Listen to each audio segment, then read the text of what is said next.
வசனம் மழை போல் பெய்திறங்கும், சத்தியம் மலர் போல் இதழ் விரியும்.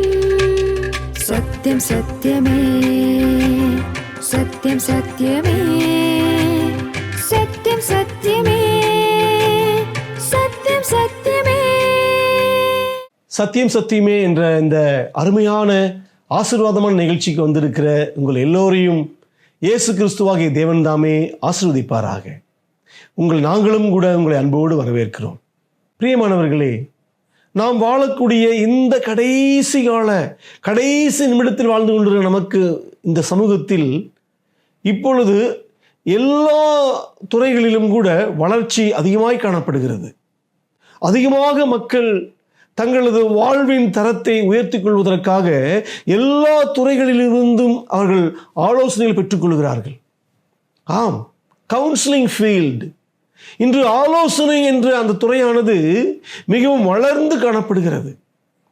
திருமணத்திற்கு முன்பு ஆலோசனை, திருமணத்திற்கு பின்பு ஆலோசனை, பிள்ளை வளர்ப்பு பற்றிய ஆலோசனை, வேலைகளை குறித்து கேரியர் கவுன்சிலிங், ஸ்ட்ரெஸ் கவுன்சிலிங், வேலை பளு அதிகமாகும் பொழுது அல்லது திடீரென்று ஏதாவது இழப்புகள் ஏற்படும் பொழுது ஏற்படக்கூடிய நமது உள்ளான எமோஷனல் உணர்ச்சி பூர்வமாக பிரச்சனை வரும் பொழுது அதற்கென்று ஒரு ஆலோசனை என்று எல்லாவற்றிற்கும் அந்தந்த துறையில் நிபுணத்துவம் பெற்ற மனிதனிடம் சென்று நாம் நமது குறைகளை எல்லாம் சொல்லி, அப்பொழுது நமது வாழ்க்கையில் எதிர்கொள்ளக்கூடிய பிரச்சனைகளை எல்லாம் சொல்லி நாம் ஆலோசனைகள் பெற்றுக்கொண்டு நல்ல ஒரு வாழ்க்கை வாழ முயற்சிக்கிறோம்.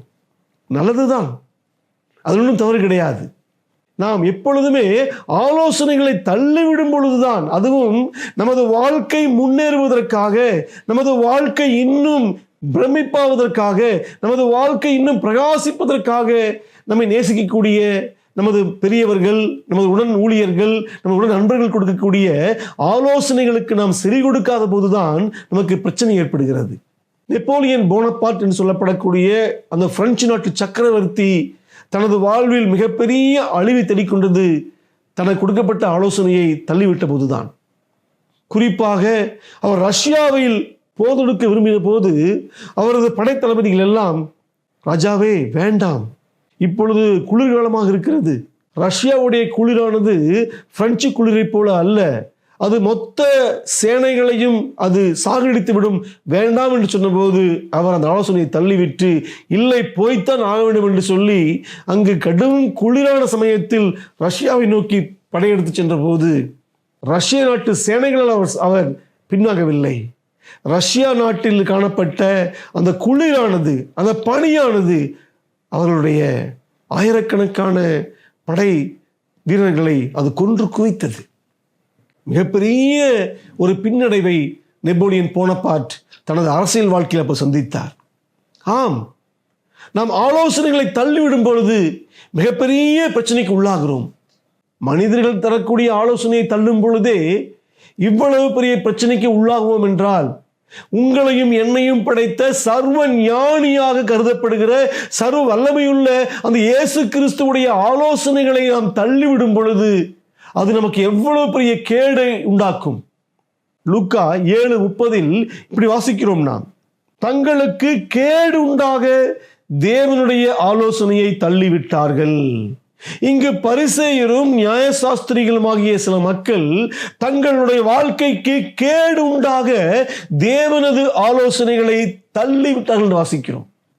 இன்று உங்களது வாழ்க்கையிலும் எனது வாழ்க்கையிலும் நாம் கேடு, அழிவு, வேதனை, துக்கம், துயரத்தை உண்டாக்கி கொள்வதற்கு நாம் செய்யக்கூடிய ஒரு விஷயம் இதுதான். தேவன் நமக்கு ஆதியிலிருந்து தந்திருக்கிற தெய்வீக வல்லமையான தேவைப்படுகிற ஆலோசனைகளுக்கு செவி கொடுக்காமல் நாம் மனிதனுடைய அல்லது பிசாசினுடைய அல்லது நம்ம சொந்த ஆலோசனைகளுக்கு செவி கொடுப்பதுதான் நமது வீழ்ச்சிக்கு மிகப்பெரிய காரணமாக இருக்கிறது.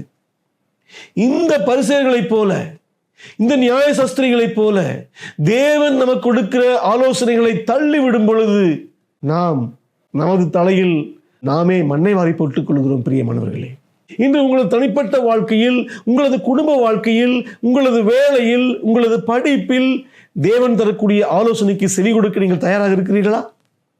உங்களது வாழ்வின் எல்லா பகுதிகளிலும் நீங்கள் திருப்தியான, ஒரு நிறைவான, ஒரு அர்த்தமுள்ள வாழ்க்கை வாழ்வதற்கு தேவன் உங்களுக்கு தருகிற ஆலோசனைக்கு செவி கொடுங்கள். நிறைய ஆலோசனைகள் உண்டு.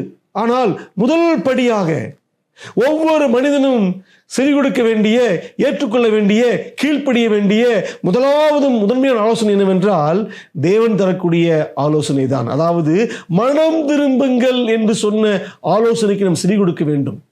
அப்போஸ்தலர் புத்தகத்தில் அதை பார்க்க முடியும். அப்போஸ்தலர் புத்தகம் 17:30 இப்படி வாசிக்கிறோம். அறியாமையுள்ள காலங்களை தேவன் காணாதவர் போல் இருந்தார், இப்பொழுதோ மனம் திரும்ப வேண்டும் என்று எங்கும் உள்ள மனுஷன் எல்லாருக்கும் கட்டளையிடுகிறார். தேவனது ஆலோசனை என்பது அது அதிகாரப்பூர்வமான ஆலோசனையாகும். கண்டிப்பாக நாம் கீழ்ப்பணிந்துதான் ஆக வேண்டும். வேண்டுமென்றால் ஏற்றுக்கொள்வதற்கும், வேண்டாம் என்றால் விட்டு விடுவதற்கும் அது மனிதன் தரக்கூடிய ஆலோசனை அல்ல. அது ஒரு 10 அறிவுஜீவிகள் உட்கார்ந்து அவர்கள் ஆலோசனைகளை தயார் பண்ணி நமக்கு தரக்கூடிய, அது ஒரு போர்ட் மீட்டிங்கில் தரக்கூடிய ஆலோசனை அல்ல.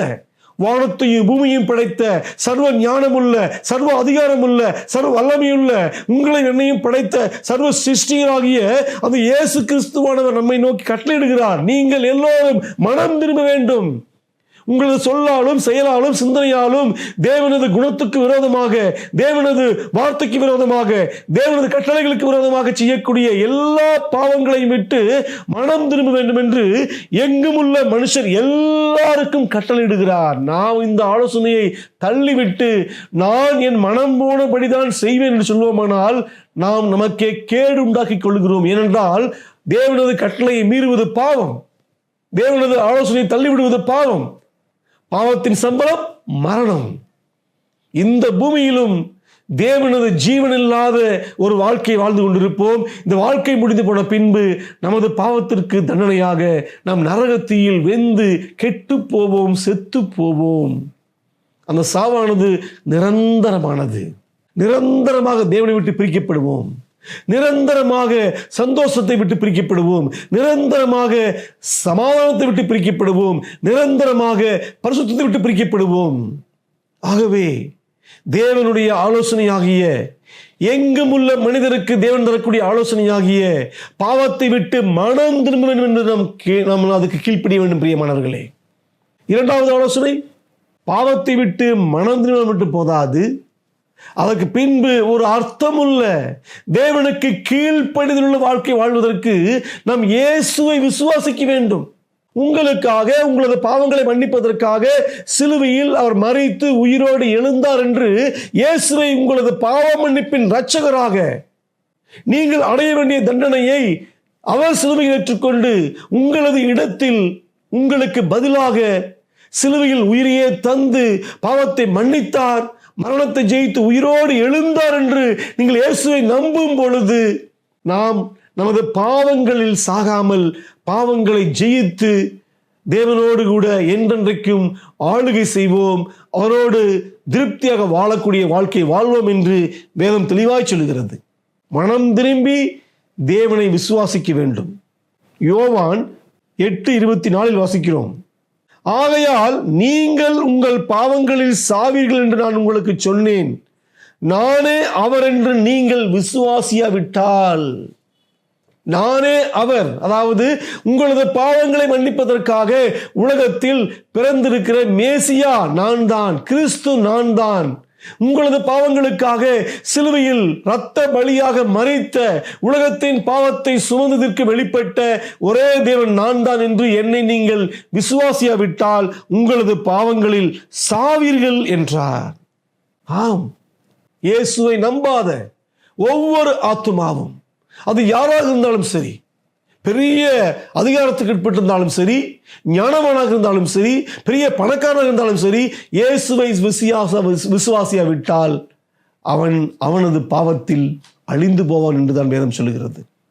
இயேசுவை தள்ளிவிடுவதற்கு முன்பாக, இயேசு உங்களது பாவங்களை மன்னிப்பதற்காக அவர் சிலுவையில் செய்த அந்த தியாக அன்பை தள்ளிவிடுவதற்கு முன்பாக ஒரு முறை யோசித்து பாருங்கள் பிரியமானவர்களே. தேவனது ஆலோசனையை தள்ளிவிடுவதற்கு முன்பாக ஒரு முறை யோசியுங்கள். என்னை கேட்டுக்கொண்டிருக்கிற பிரியமானவர்களே, ஒரு முறை யோசியுங்கள்.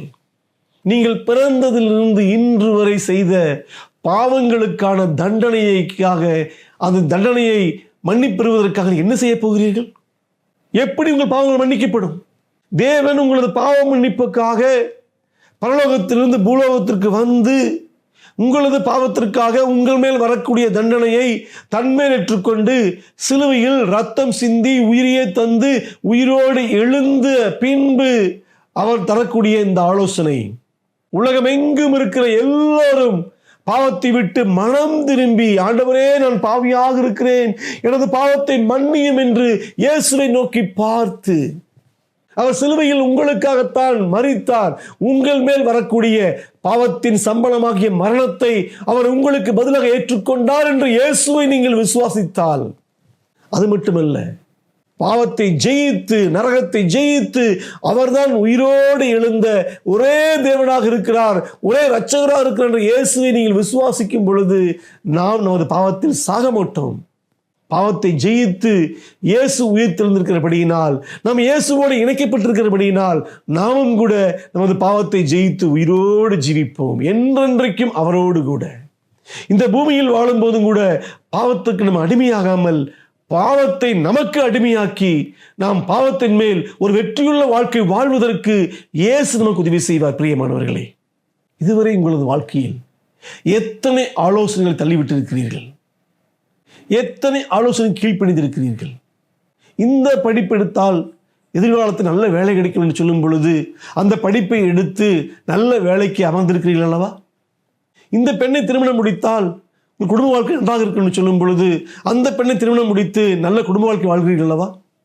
ஆகவே மனிதனது ஆலோசனைக்கு நீங்கள் செவி கொடுத்து கீழ்ப்படியும் போது உங்களது படிப்பு, உங்களது குடும்பம் என்று எல்லாவற்றும் ஆசீர்வாதத்தை அனுபவிக்கும் பொழுது நிரந்தரமாக நித்தியமாக தேவனுக்கு விரோதமாக நீங்கள் செய்த பாவங்களிலிருந்து உங்களுக்கு விடுதலை, உங்களது பாவங்களில் உங்களுக்கு பாவம் மன்னிப்பெறுவதற்கு ஒரே ஒரு வழிதான் உண்டு என்று தேவன் உங்களுக்கு தருகிற ஆலோசனை மட்டும் ஏன் நீங்கள் புறக்கணிக்கிறீர்கள்?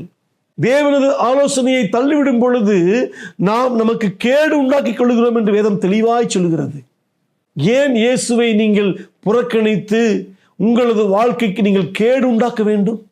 இயேசுவை புறக்கணிக்கிற மக்கள் எல்லாரும் நரகத்தீயில் வெந்து அழிவார்கள் என்று வேதம் தெளிவாய் சொல்லுகிறது. ஆகவே இந்த தேவ ஆலோசனைக்கு செவி கொடுப்போம். உங்கள் மேல் அன்பு வைத்து நீங்கள் நரகத்தீயில் வெந்து கஷ்டப்படக்கூடாது, பாவத்தின் தண்டனையாகிய குற்ற உணர்வையும் வேதனையும் துக்கத்தையும் இந்த பூமியில் நீங்கள் அனுபவிக்க கூடாது என்பதற்காகவும், பாவத்திற்கு நீங்கள் அடிமைப்பட்ட மக்களாக இருக்கக்கூடாது என்பதற்காகவும் இயேசுவானவர் இந்த பூமியில் பிறந்து ரத்தம் சிந்தி மரித்து 3ஆம் நாளில் உயிரோடு எழுந்திருப்பதை நீங்கள் முழுமனதோடு நீங்கள் நம்பி அந்த ஆலோசனைக்கு செவி கொடுத்து, இயேசுவே உமது ஆலோசனை ஏற்றுக்கொள்கிறேன் ஆண்டவரே, நான் மனம் திரும்புகிறேன் கர்த்தாவே, நான் பாவி என்பதை ஒத்துக்கொள்கிறேன் ஆண்டவரே, எனது பாவத்திற்காக நீரே சிலுவையில் உயிர்த்த ஒரே இரட்சகர் என்று உம்மை விசுவாசிக்கிறேன் ஆண்டவரே என்று சொல்லி இயேசுவை நீங்கள் விசுவாசிக்கும் பொழுது உங்களது பாவம் முழுவதும் கழுவப்பட்டு மன்னிக்கப்பட்டு நீங்கள் தேவனது பிள்ளையால் மாறுகிறீர்கள். தேவனது ஆலோசனைக்கு செவி கொடுத்து எல்லோரும் ஆசீர்வதிக்கப்படுவார்கள். சகை என்று சொல்லப்படக்கூடிய அந்த இன்கம் டாக்ஸ் ஆபீசர் கோடிக்கணக்கான பணத்தை ஏமாற்றிய இந்த மனிதன், ஆனால் இயேசுவானவர் அவரது வாழ்க்கையில் வரும் பொழுது அந்த ஆலோசனைக்கு செவி கொடுத்து தான் அநியாயம் சம்பாதித்த எல்லாவற்றையும் திருப்பி கொடுத்து இயேசுவை தனது சொந்த தேவனாக ஏற்றுக்கொள்ளும் பொழுது அந்த வீட்டுக்கு ரட்சிப்பு வந்தது. பிரியமானவர்களே, இயேசுவை ஏற்றுக்கொள்ளும் பொழுது, இயேசுவின் ஆலோசனைக்கு செவி கொடுக்கும் பொழுது தனி மனிதனாக இருப்பானால் அவனுக்கு ரட்சிப்பு வரும். குடும்பமாக விசுவாசித்தால் அந்த குடும்பத்துக்கு ரட்சிப்பு வரும். தேசமாக விசுவாசித்தால் தேசத்துக்கு ரட்சிப்பு வரும். இன்று இதை பார்த்து கொண்டிருக்கிற கேட்டுக்கொண்டிருக்கிற உங்கள் எல்லோரும் இயேசுவைக்கு நீங்கள் செவி கொடுத்தால், இயேசுவின் ஆலோசனைக்கு நீங்கள் செவி கொடுத்தால், இயேசுவின் ஆலோசனைக்கு செவி கொடுத்து அவரை உங்கள் இருதயத்தில் உங்களது பாவ மன்னிப்பின் தேவனாக, கடவுளாக, இரட்சகராக ஏற்றுக்கொண்டால் நிச்சயமாகவே உங்களது இருதயத்திற்கு இன்று ரட்சிப்பு வரும். உங்களது வாழ்க்கைக்கு இன்று ரட்சிப்பு வரும், இன்று பாவ மன்னிப்பு வரும், இன்று நீங்கள் தேவனது பிள்ளையாக மாறுவீர்கள்.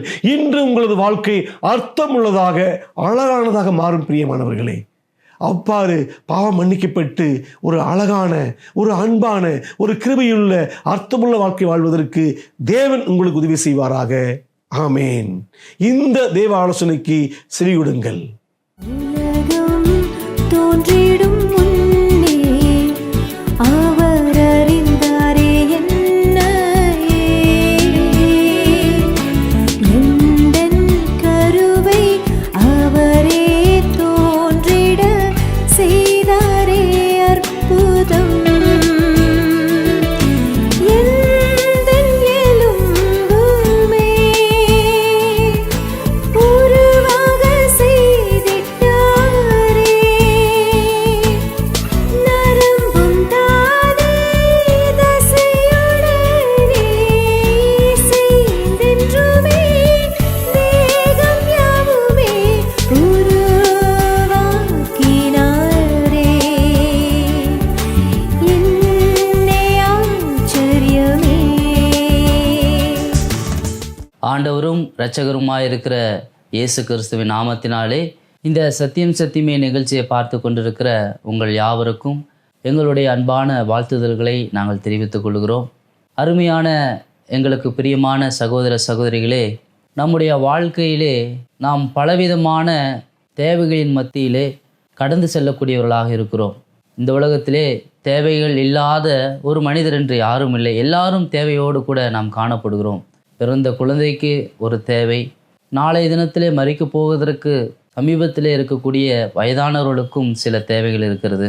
நாசியிலே சுவாசமுள்ள எல்லா மனிதருடைய வாழ்க்கையிலும் தேவைகள் இருக்கிறது. ஆனால் எல்லா மனிதர்களுக்கும் ஒரே மாதிரியான தேவைகள் இல்லை. இந்த உலகத்திலே சிறு குழந்தைகளுக்கு வேறு தேவைகள், பள்ளிக்கு போகிற சிறுவர்களுக்கு வேறு தேவைகள், கல்லூரி படிக்கிறவர்களுக்கு வேறு தேவைகள், திருமணத்துக்கு பின்பாக குடும்பமாக வாழ்கிறவர்களுக்கு சில தேவைகள், வயதானவர்களுக்கு சில தேவைகள் என்று வாழ்க்கையிலே மனிதர்களுக்கு இடம், பொருள், சூழ்நிலைக்கு ஏற்றாற் போல பலவிதமான தேவைகள் தேவையாக இருக்கின்றன. மனிதர்கள் அந்த தேவைகள் சந்திக்கப்பட வேண்டும் என்பதற்காக பல விதங்களிலே பிரயாசப்படக்கூடியதை நாம் பார்க்க முடியும். சில மனிதர்கள் ஆடம்பரமான வசதியான வாழ்க்கை தான் தங்களுக்கு தேவை என்று சொல்லி அந்த ஒரு தேவைக்காக அவர்கள் ஆடம்பர வாழ்க்கைக்காக வாழக்கூடியதை நாம் பார்க்க முடியும். சில மக்கள் பணம்தான் தங்களுடைய தேவை என்று சொல்லி பணத்தை பெற்றுக்கொள்வதற்காக, சம்பாதிப்பதற்காக தவறான ஒரு வாழ்க்கையை வாழுகிறதையும், தவறான விதங்களிலே பணத்தை சம்பாதிப்பதற்கு முயற்சி செய்கிறதையும் கூட நாம் இந்த உலகத்திலே பார்க்க முடியும். பணம்தான் தங்களுடைய தேவை என்று எண்ணக்கூடிய அந்த பொருளாசை உள்ள மக்கள் பிற உயிர்களை கொன்றாகிலும், அவர்களிடத்திலிருந்து பறித்தாகிலும் அந்த ஒரு பணத்தை பெற்றுக்கொள்ள வேண்டும் என்று செயல்படுகிறதை நாம் பார்க்க முடியும். ஆனால் இந்த உலகத்திலே நம் எல்லாருக்கும் ஒரு தேவை உண்டு. அந்த தேவைகள் சந்திக்கக்கூடிய ஒரே நபர் யார் என்று பார்க்கும்போது அது ஆண்டவராகிய இயேசு கிறிஸ்து தான். அந்த தேவை எதுவென்று இந்த நாளிலும் கூட உங்களோடு கூட நான் சில வார்த்தைகள் மூலமாக பேச இருக்கிறேன். அதற்கு ஆதாரமாக வேதத்திலிருந்து ஒரு பகுதியை நாம் வாசிப்போம். லூக்கா 2ஆம் அதிகாரம் வசனம் 1 - 12 வரை உள்ள வசனங்களை வாசிப்போம். சில நாட்களுக்கு பின்பு அவர் மறுபடியும் கப்பர்நகூமுக்கு போனார். அவர் வீட்டில் இருக்கிறார் என்று ஜனங்கள் கேள்விப்பட்டு உடனே வாசலுக்கு முன்னும் நிற்க இடம் போதாதபடிக்கு அநேகர் கூடி வந்தார்கள். அவர்களுக்கு வசனத்தை போதித்தார். அப்பொழுது 4 பேர் ஒரு திமிர்வாதக்காரனை சுமந்து கொண்டு அவரிடத்தில் வந்தார்கள். ஜனக்கூட்டத்தின் நிமித்தம் அவருக்கு சமீபமாக சேரக்கூடாமல் அவர் இருந்த வீட்டின் மேற்கூரையை பிரித்து திறப்பாக்கி திமிர்வாதக்காரன் கிடக்கிற படுக்கையை இறக்கினார்கள். இயேசு அவர்கள் விசுவாசத்தை கண்டு திமிர்வாதக்காரனை நோக்கி, மகனே, உன் பாவங்கள் உனக்கு மன்னிக்கப்பட்டது என்றார். அங்கே உட்கார்ந்திருந்த வேத பாரகரில் சிலர், இவன் இப்படி தேவதூஷணம் சொல்லுகிறதென்ன? தேவன் ஒருவரே அன்றி பாவங்களை மன்னிக்கத்தக்கவர் யார் என்று தங்கள் இருதயங்களில் சிந்தித்து கொண்டிருந்தார்கள். அவர்கள் தங்களுக்குள்ளே இப்படி சிந்திக்கிறார்கள் என்று இயேசு உடனே தம்முடைய ஆவியில் அறிந்து அவர்களை நோக்கி, உங்கள் இருதயங்களில் இப்படி சிந்திக்கிறதென்ன? உன் பாவங்கள் உனக்கு மன்னிக்கப்பட்டது என்று சொல்வதோ எழுந்து உன் படுக்கையை எடுத்துக்கொண்டு நடவென்று சொல்வதோ எது எளிது? பூமியிலே பாவங்களை மன்னிக்க மனுஷகுமாரனுக்கு அதிகாரம் உண்டு என்பதை நீங்கள் அறிய வேண்டும் என்று சொல்லி திமிர்வாதக்காரனை நோக்கி, நீ எழுந்து உன் படுக்கையை எடுத்துக்கொண்டு உன் வீட்டுக்கு போ என்று உனக்கு சொல்லுகிறேன் என்றார். நாம் வாசித்த இந்த வேத பகுதியிலே ஒரு நடக்க இயலாத ஒரு படுத்த படுக்கையாக இருக்கக்கூடிய ஒரு வாதம் இருக்கக்கூடிய ஒரு மனிதனை 4 பேர் சுமந்து கொண்டு வருகிறார்கள். நாம் வாசித்ததிலே 4 பேர் அவனை சுமந்து கொண்டு வருகிற பொழுது அந்த படுக்கையிலே கிடந்து கொண்டிருக்கிற அவனுக்கும் அவனை சுமந்து கொண்டு சென்று கொண்டிருக்கிற 4 பேருடைய மனதிலே இருக்கக்கூடிய ஒரு காரியம் என்னவென்று பார்க்கும் பொழுது, எவ்விதத்திலாயிலும் இந்த திமிர்வாதத்திலிருந்து, இந்த வாத நோயிலிருந்து இந்த மனிதன் குணமாக வேண்டும், அந்த ஒரு தேவை, குணமாக்குதல் இவனுக்கு இப்பொழுது தேவையாக இருக்கிறது என்று சொல்லி குணமாக்குவதற்கு வல்லமையுள்ள இயேசுவிடத்திலே அவனை சுமந்து செல்லக்கூடிய ஒரு காரியத்தை தான் நாம் வாசித்தோம். இந்த மனிதனுடைய வாழ்க்கையில் இவனுக்கு தேவையானது என்ன? ஒரு சரீர பிரகாரமான ஆரோக்கியம். அவனுடைய வாழ்க்கையில் ஒரு பிரச்சனை இருக்கிறது. அந்த பிரச்சனை அவனால் நடக்க இயலாத ஒரு நிலைமை. அந்த பிரச்சனை நிமித்தம் அவனால் சாதாரணமான ஒரு வாழ்க்கையை வாழ முடியவில்லை, வேலை செய்ய முடியவில்லை, சம்பாதிக்க முடியவில்லை, குடும்பத்தை பார்த்து கொள்ள முடியவில்லை. இப்படிப்பட்டதான ஒரு பிரச்சனைக்குள்ளாக அந்த மனிதன் இருக்கிறான். அவனுக்கு தேவை அந்த பிரச்சனையிலிருந்து ஒரு விடுதலை, அந்த பிரச்சனைக்கான ஒரு தீர்வாக குணமாக்குதல் வேண்டும் என்று சொல்லி அவன் நினைக்கக்கூடியவனாக அங்கு காணப்பட்டிருந்தான். அவன் மாத்திரமல்ல, அவனை சுமந்து கொண்ட 4 பேருடைய மனதிலும் இருந்த ஒரு காரியம் எதுவாக இருக்குமானால் அவன் குணமாகுதல் வேண்டும், அவன் குணமாக்குதல் அவனுக்கு தேவையான ஒன்றாக இருக்கிறது என்று சொல்லி அவர்கள் அவனை பல மைல் தூரம் அவனை சுமந்து கொண்டு இயேசு இருக்கக்கூடிய இடத்துக்கு அங்கே சுமந்து செல்லுகிறார்கள். ஆனால் அங்கு என்ன நடந்தது? அங்கு அநேக மக்கள் கூட்டமாக இருக்கிறார்கள், வீடு முழுவதும் நிரம்பி இருக்கிறார்கள். இயேசுவை சந்திக்க இயலாத ஒரு நிலைமை, ஒரு தடையானது அவர்களுக்கு முன்பாக இருந்தது. ஆனால் அவர்கள் என்ன செய்தார்கள் என்று பார்க்கும் பொழுது, அந்த தடைகள் மத்தியிலே அவர்கள் தளர்ந்து போய் விடாதபடிக்கு அந்த தடைகளை தாண்டி எவ்விதத்திலாயிலும் கிறிஸ்துவை, இயேசுவை சந்திக்க வேண்டும், இயேசுவிடத்திலிருந்து குணமாக்குதலை பெற்றுக்கொள்ள வேண்டும் என்று சொல்லி அந்த வீட்டின் கூரையை திறப்பாக்கி அவனை அந்த திறப்பின் வழியாக இறக்கி இயேசுவை அங்கு சந்திக்க வைத்தார்கள். இயேசுவை அவர்கள் சந்தித்தார்கள். இது நமக்கும் கூட பொருந்தக்கூடிய ஒரு உண்மையாக இருக்கிறது. இப்படி அநேக தடைகளை தாண்டி வந்த அந்த ஒரு மனிதர்களிடம் அந்த ஒரு திமிர்வாதக்காரனும் ஆண்டவர் என்ன செய்திருக்க வேண்டும்? முதலாவது, மகனே, உன்னுடைய ஒரு நோயினால், உன்னுடைய ஒரு திமிர்வாதத்தினால் நீ மிகவும் கஷ்டப்பட்டு கொண்டிருக்கிறாய், மிகவும் வேதனைப்பட்டு கொண்டிருக்கிறாய், மிகவும் மனமுடைந்து போனவனாய் காணப்படுகிறாய். அதனால் நான் உன்னை குணமாக்குகிறேன் என்று முதலிலே உடனே அவர் குணமாக்கவில்லை.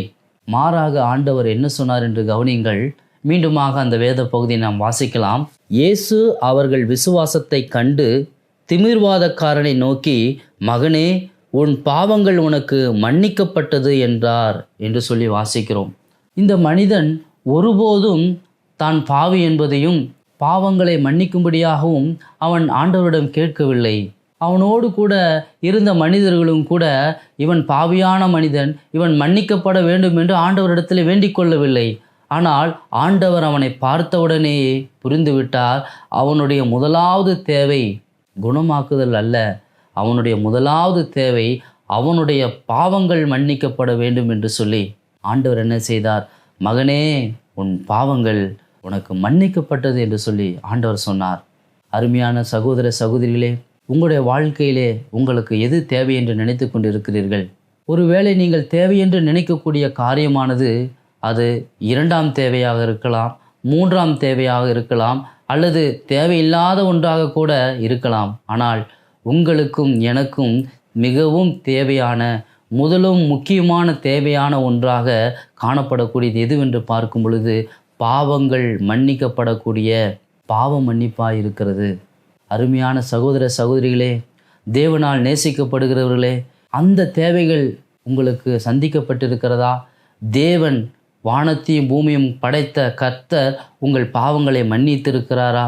தேவனுடைய வார்த்தையானது தெளிவாக சொல்லுகிறது, நாம் பாவம் செய்திருக்கிறோம், நாம் அக்கிரமக்காரர்களாக இருக்கிறோம், நாம் பாவம் செய்ததினால் நமக்கு நாமே அழிவை தேடிக்கொண்டவர்களாய் காணப்படுகிறோம். அந்த அழிவிலிருந்து நாம் காப்பாற்றப்பட வேண்டியது மிக முக்கியமான ஒரு தேவையாக இருக்கிறது. அந்த தேவையை சந்திப்பதற்கு எந்த ஒரு மனிதனாலும் கூடாது. அந்த 4 பேர் அவனை சுமந்து கொண்டு வந்தார்களே, அவர்கள் ஒருவேளை அவனுடைய உறவுகளாக இருக்க முடியும், குடும்பத்தின் உறுப்பினர்களாக இருக்க முடியும், தாய் தகப்பன்மாராக இருக்க முடியும். ஆனால் அவர்களாலும் கூட அவனுடைய வாழ்க்கையிலே அவனை குணமாக்குதலை கொடுக்க முடியவில்லை, பாவ மன்னிப்பை கொடுக்க முடியாது. அவர்கள் இயேசுவிடமாய் சென்றார்கள்.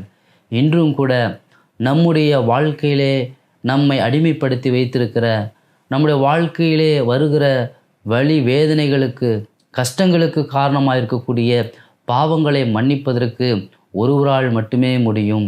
அது இயேசு கிறிஸ்து மட்டுமே. இயேசு கிறிஸ்து மட்டுமே பாவங்களை மன்னிக்க முடியும். நம்முடைய வாழ்க்கையில் முதல் தேவை பாவ மன்னிப்பாக இருக்கிறது. ஆம் பிரியமான சகோதர சகோதரிகளே, நாம் தேவனுக்கு விரோதமாய் பாவம் செய்திருக்கிறவர்களாக இருக்கிறோம். நம்முடைய பாவங்கள் மன்னிக்கப்படுகிற பொழுதுதான் தேவனிடத்திலிருந்து அது ஆசீர்வாதங்கள் கடந்து நம்மிடத்தில் வரக்கூடியதாக இருக்கிறது. பாவமுள்ள மக்களாக நாம் இருப்பதினால் தேவனிடத்திலிருந்து அநேக ஆசீர்வாதங்களை நம்மால் பெற்றுக்கொள்ள முடியாமல் இருக்கிறது. இங்கே நாம் வாசிக்கும் பொழுது இவனுடைய பாவத்தை தேவன் அறிந்திருந்தவராக இருந்தார். அதனால்தான் மகனே உன் பாவங்கள் மன்னிக்கப்பட்டது என்றார். இவனுடைய பாவத்தினால் இவன் படுகிற வேதனைகளை தேவன் அறிந்தவராக இருந்தார்.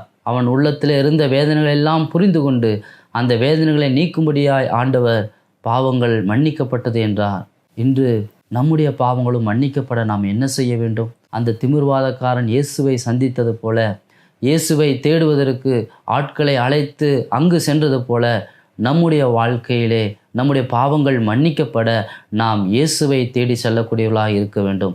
இயேசுவை தவிர நம்முடைய பாவ மன்னிப்புக்கென்று யாரையும் தேடுவதனால் ஒரு பிரயோஜனமும் இந்த உலகத்தில் நமக்கு உண்டாகப் போவது கிடையாது. தேவன் முதலாவது தேவையாக இருக்கிற அவனுடைய பாவத்தை மன்னித்தார். எல்லா தேவைகளையும் சந்திக்கக்கூடியவர். ஆனால் முதலாவது உங்களுடைய பாவ மன்னிப்பு என்ற அந்த தேவையை அவர் சந்திக்க விரும்புகிறார்.